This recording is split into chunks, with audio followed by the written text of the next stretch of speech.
Welcome to Manga Historian's Complete Story Series. Today we're going to be finishing up Berserk Golden Age. This is going to be a shorter video because this is how we're going to wrap up the Golden Age. Immediately following this, next week will be the beginning of the next arc, Conviction, which basically takes place back in the current days. So don't forget to stick around and check that out. When we last left off, Zod and the Skull Knight were discussing what was going on, and Zod was amazed at the humans that could survive the eclipse.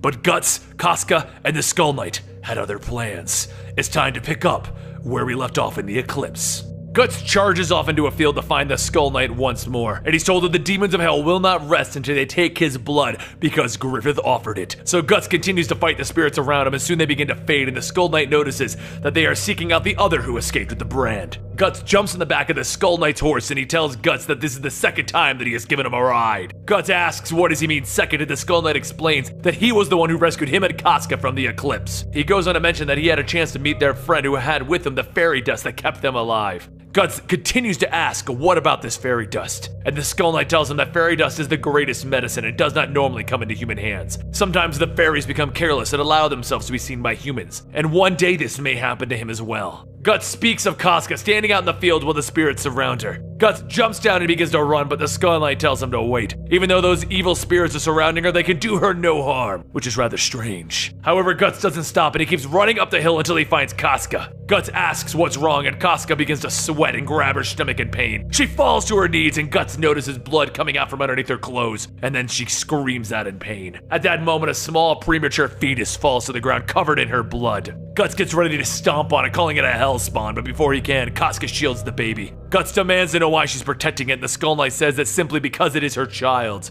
As he turns back to listen, the Skull Knight says that the woman was with child. However, it has become evil, perhaps by the work of the new God Hand. That is, while being born, it accepted an evil nature and chose to be cursed. They should put the infant down because as long as it exists, it'll bring to them nothing but grief and trouble. But before Guts can do anything, it begins to crawl up, and Casca holds it close to her chest. With hatred flowing, Guts reaches down and grabs the fetus from her arms. As he stares at it, it continues to stare back, and Casca screams, biting Guts' arm to let it go. As the sun begins to rise, the light begins to shine down on the fetus, and soon it begins to fade, and once it completely disappears, Casca screams. The Skull Knight tells him that the child has not returned to the dust, but it will appear before them again. An evil child yearns for its parents. Off in the distance though, Rickard and Erica run over to them calling out. Guts turns back to the Skull Knight and he sees him leaving. But before leaving, the Skull Knight says that they will probably meet again. His heart may be good, but the path he's going to walk will be dark. So until then, have a safe and good journey. Time began to pass, and one day inside of Godu's workshop, Erica sneaks in grabbing a key hanging from the wall. She turns back outside, pulling Rickard with her, but before he can ask what she's doing, she shushes him, telling him to follow. Around the back is a locked shed, and as Erica pulls off the lock, the door swings open and she yells, "Ta-da!" Rickard looks in and sees rows and rows of weapons and armor, and Erica says that her dad is known as a blacksmith. He's kind of famous too. So Rickard picks up a small cannon, and she goes on stating that her dad can probably make just about anything they ask for. He's a genius about this stuff, but there is one weapon that catches Rickard's eye. Erica tells him that that's the Dragon Slayer, and Rickard walks over to it as the sword towers over him. Suddenly the two hear Godu saying how long ago he was asked to make a powerful sword strong enough to take down a dragon. Don't ask him how, but he forged it,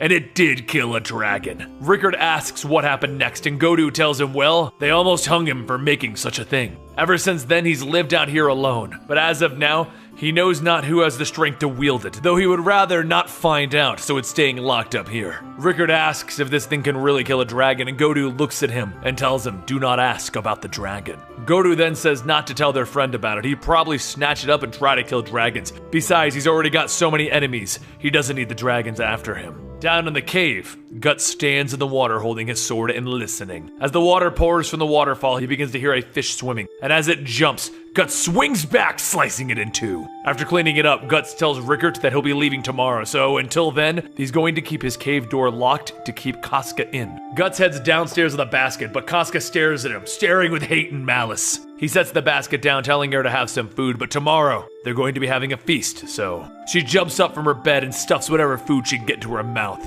Guts eats his food and he thinks about how Casca has not changed since the day that they came there. While Casca begins to eat her soup with nothing but her mouth, she accidentally spills it all over her clothes. Guts runs over, telling her to take the shirt off before she burns herself, but Casca fights back, screaming, and tries to push him away. Through the struggle, the shirt rips and the two of them stare at each other. Guts climbs onto the bed and he leans in to kiss her, but Casca pushes him away and runs to the cave door, screaming and shaking the door. The next morning, Rickard helps Guts put on his armor and notices that he's got knives across his chest. Guts mentions that Jodu taught him that a long time ago, though they've never really been his style. He thought that he might need them at some point. As Guts stands back up, Erica then asks why all of his clothes are black, and Guts tells her that he'll be fighting in a lot of dark places, fighting darkness itself. Rickard begins to strap something to Guts' arm, and he sees a fake arm. Rickard tells him that it is a magnet in the palm so that he can hold onto a sword, and that there's also something else that him and Erica helped set up. He then hands him a crossbow that attaches to the arm, and Guts aims it towards the rocks outside. Before he can fire, Godu appears in the doorway asking if Guts is even still here. After looking at several of his products on Guts, he says that it seems that he helped himself to his tools. Guts tells him that he's a mercenary, not a thief. But Godu pulls out a sword and says that this will be his final farewell gift, so he better not turn it down. Even though he doesn't like to boast about it still, this sword was something else.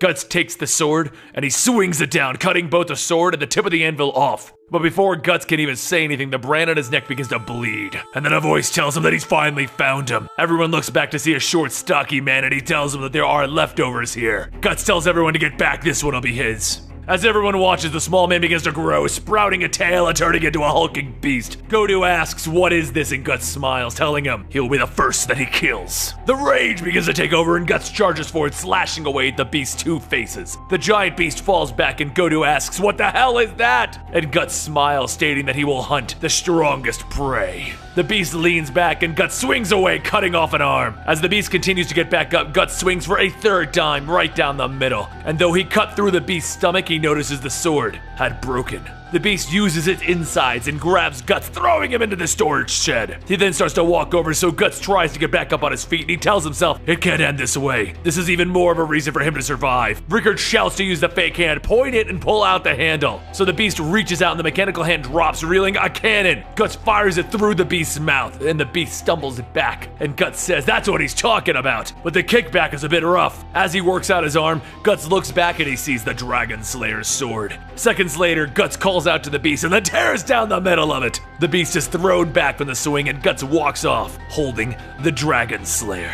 With one more swing, Guts cuts the beast in half, and as his entrails begin to fall out, Guts holds up the sword, still covered in guts, telling Godu that he should have told him about this thing. Godu stares, asking if he can really wield it. Erica watches and begins to hide behind Rickard, telling Guts looks all scary suddenly. The sword is called the Dragon Slayer because no human hands could even wield it. And even with that massive sword, how could someone even defeat a dragon with it? Once the fight is over, Guts tells Rickard not to tell Casca about anything. Rickard begs Guts to stay and not leave Casca behind. The band of Hawks are. But Guts tells him the band of Hawks aren't over. They're still here and the fight is far from over. They're the generals now, so it's their job to protect Casca. He's the raiding party, remember? He'll go destroy the enemy camp. And as Guts walks off, he thinks to himself that revenge and war might be enough reason to press on. For now, he is alone, and all that is with him is the Black Berserker Rage. The only thing that will keep him on his feet as he heads towards him.